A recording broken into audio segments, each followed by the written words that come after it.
My ex 29 female and I 29 male met in college in 2013. I was 22 and she was 21. We became fast friends and eventually we developed feelings for each other. We became a couple a year later. It was a great relationship and I don't regret it. Fast forward to 2016.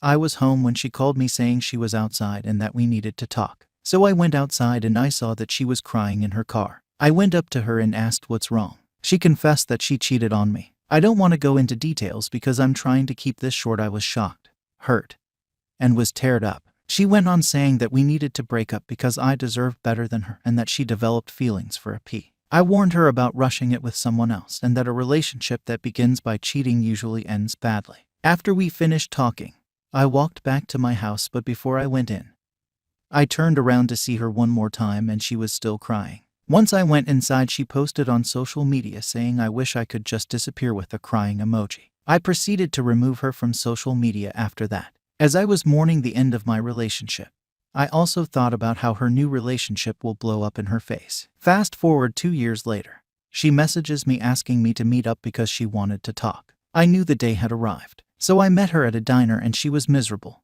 She looked like she was crying before we met up. When she saw me, she gave a weak hi and gave her a cold one. This surprised her and got teary-eyed. I started by asking her what she wanted to talk about. She started saying that her and AP broke up 2 weeks ago and admitted that the relationship with him was horrible. It turns out he was a narcissist who emotionally abused her. She also admitted that the guilt of what she did to me never went away, and that I was right. She then noticed my emotionless expression and turned away, saying, "You used to be so happy and silly. It hurts seeing you like this, and I know it's my fault because of my bad, selfish, and dumb decisions." She went to say, "I'm sorry for everything. I thought about you every day for the past 2 years." She then said, "Not only did I ruin us, but I lost my best friend. You were my best friend and I ruined that." She started crying again, saying, "I'm not here to get back together because I don't deserve that and I have no right to ask that." I proceeded to say that it's true that you don't deserve me. It gets quiet and she turned away again. I said that she missed me and that she missed me for 2 years. Then she asked me to be friends again. I told her I can't promise anything. She starts crying for the final time and I left the diner. As I was walking out, I turn over and she's still crying. In the end, cheating ruins the cheater and the victim. Never cheat, it's usually never worth it. Edit. So because I got numerous requests, I'm going to post what happened after I left the diner. Hi everyone.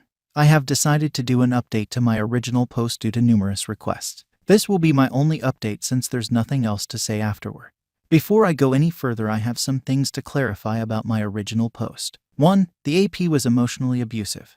I know because my ex showed me her texts, and it was full of "no one will ever love you like me and you're ugly." Also, he broke up with her by text. 2. She did reached out to me multiple times during the 2 years she was with AP.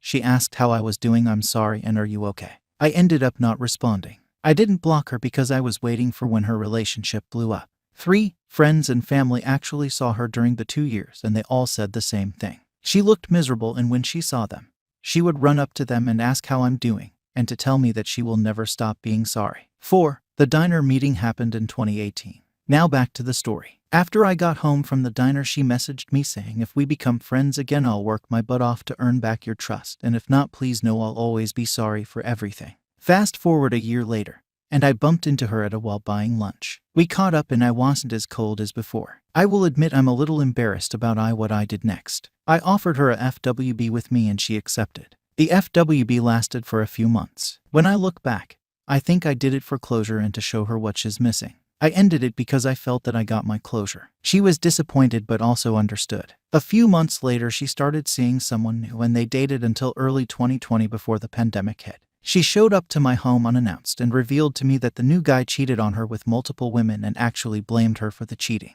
Just like the AP, the new guy broke up with her by text. While she went on saying how much she hated herself for what she did to me.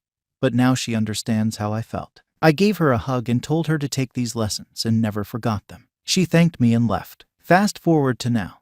I heard she's an IC and remains single by choice. I saw her mother recently, and she informed me, "As for me, I'm single, working on myself. I'm getting into shape and I'm working in psychology." Guess what inspired me? Thank you for reading my story. I appreciate everyone who read and replied. I found out there is no business trip. I 30 male wanted to leave a gift at her 27 female desk at work for her birthday while she was on her business trip. When I got there, I found out that there was no business trip. She had been calling out sick, as did the coworker. She told me I had nothing to worry about. She had been sending me photos of her hotel room and all the sightseeing she was doing. I'm an acquaintance of his wife, so after I contacted her on FB, I got her number and talked on the phone. Same story, he was on a business trip, and they had been exchanging photos of similar sites. That's when I explained to her what I found out. She was silent for a while, then told me he had cheated on her many times apparently, and she's actually been working on serving him with divorce papers while under the guise of reconciliation. She apologized profusely, but of course none of this is her fault. She called their workplace to find out on her own. They told her the same thing.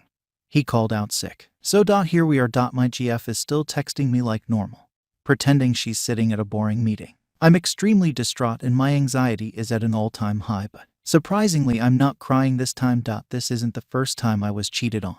I realized how much of a fool I had been. I saw the red flags, but I once again ignored them, thinking I just had trust issues that I needed to work on. I packed all her stuff and will wait for her to come back tonight. Update. App's wife confirmed that the papers will be served Monday, and that she's not worried about any blowback from me confronting my ex. So I went ahead and confronted her. I will paste what I said. I know you're not on a business trip. I packed your stuff and left them outside for you. You'll have to find your own ride from the airport. I am beyond heartbroken and angry that everything we had built together meant nothing to you. I hope he was worth it. I am totally messed up in the head ATM, so I don't know when the next update will come, but I will make sure to do so. I appreciate all the suggestions, comments, and words of support. She's blowing up my phone, so I blocked her number. Her sister tried to reach me, so I informed her of the situation. She's shocked, embarrassed, and upset. She will drive my ex from the airport and help pick up her stuff. I have her spare key, so there's no need to worry about my safety. Someone suggested taking a vacation from it all. I might actually do that,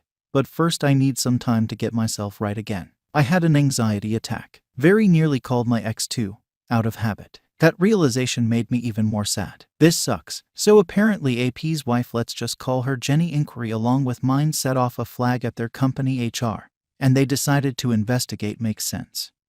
You would think a married woman would know her husband was sick at home. So the cat's out of the bag. She told them everything. I'm my ex's emergency contact, so they tracked my number and contacted me about half an hour ago, asking how she was doing.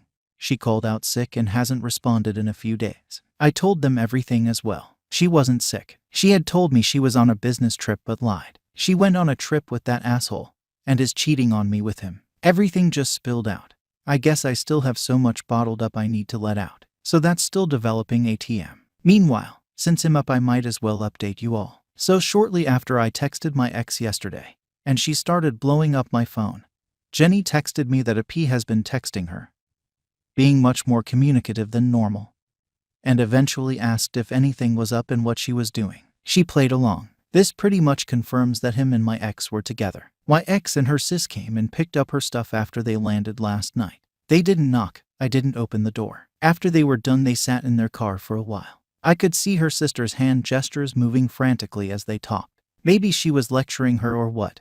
I dunno. She was clearly upset. Ex was buried in her own hands. After a while she got out and knocked on my door. A lot of Redditors suggested completely ghosting her, but I decided I wanted to talk to her. I wanted to know what she had to say for herself, and I wanted to see her cry. Boy, what a shit show. It was painful. Lying, gaslighting, deflecting. It meant nothing. She begged to work it out and promised to block him on everything. She'd keep her phone unlocked, etc. At one point she even tried to guilt trip me. I asked her to show me her phone. She refused. I was done. I told her to get out of my face and never contact me again. She burst further into tears and pleaded until she eventually agreed to give me her phone. I found everything on FB Messenger. Sexts, nudes, videos, conversations about me. How clueless I was. How she felt guilty but was too horny to care ATM. I took screenshots and sent them to myself, which I later forwarded to Jenny. Gave her back her phone and told her it was over. Not gonna lie, it still hurt watching her cry in such despair. But I had to remind myself that she's not sorry she cheated. She's only sorry she got caught. She knew I had been cheated on before and how traumatic that was for me. It didn't matter. She was willing to risk throwing away 5 beautiful years together. And for what? I closed the door and talked with my mom and dad on the phone for a while, and then pretty much cried myself to sleep. I told Jenny that I was here for her if she needed any help or support. And if she needed a place to stay, she is more than welcome to stay with me and my brother. I'm already dreading today. I don't know what to do with myself. ATM. I can't even get back to sleep.